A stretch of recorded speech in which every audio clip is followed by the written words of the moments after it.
Alrighty, so this is just going to be a quick video about my betta fish. This is Ryuuji. He's named after a character that I like from Toradora. It's a very good anime. And I've had him for a few months now, I believe. He originally came from Petco. He's one of their double tail males. What are you doing, Ryuuji?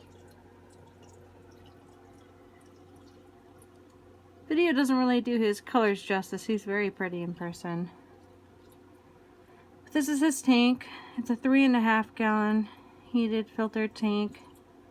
I might upgrade him at some point to a 5 gallon or possibly larger depending. But he's doing quite well right now.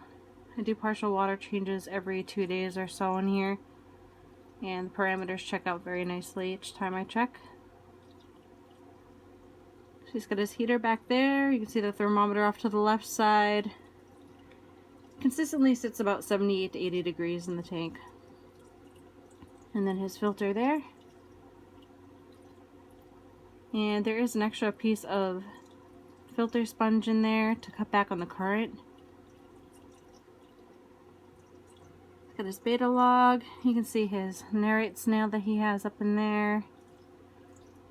It's a tiger narite. And then he also has in here somewhere a ghost shrimp who is hiding at the moment. Oh, no. There he is. They're pretty cute. He's been doing quite well.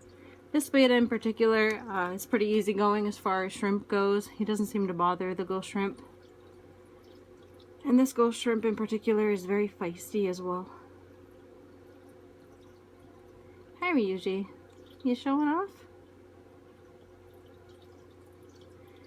Anyways, he has some live plants in there. I gotta clean up a few bits there on the Amazon sword, which is kind of having some trouble, but it's actually growing quite a bit from what it was before. So I have the Amazon sword there, and I've got water wisteria. There's a moss ball, and I can't really get around this side here. There's a nubia plant right there as well. And yeah, he really enjoys having the live plants in the tank. I've always preferred live plants to fake. Plus there's less of a risk of damaging his fins with the real plants. Hey Ryuuji. But yeah, he's a pretty happy fish. I always try to keep my bettas in something about this size or larger. Hey.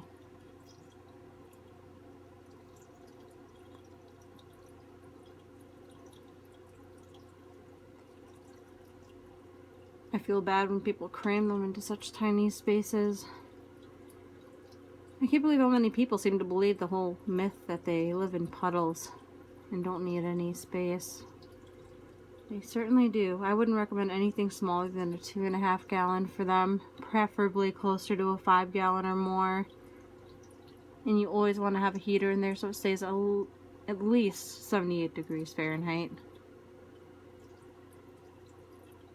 And just because your house is warm doesn't mean that the tank is warm. It does sit a few degrees lower than your actual room temperature. So unless your temperature, the temperature in your house is always in the mid 80s or high 80s, your betta is going to be cold. So it's always good to have that heater there. Yeah, there's the snailies coming out. But yeah, that's my guy. He's pretty neat. He really stood out to me when I saw him in the store. His colors are very nice. And he's a happy dude. And oh, I don't remember if I mentioned, that's his fish food up there.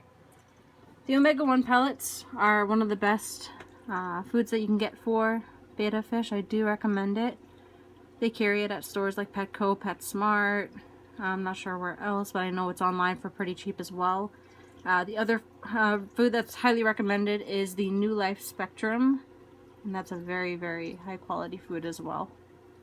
You don't want a lot of fillers or preservatives in there. At least the first 2 to 3 ingredients should always be a good source of protein, no fillers. But there you have it. That is my Betta Ryuuji. Hope you guys enjoy.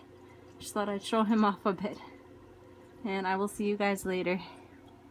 Bye.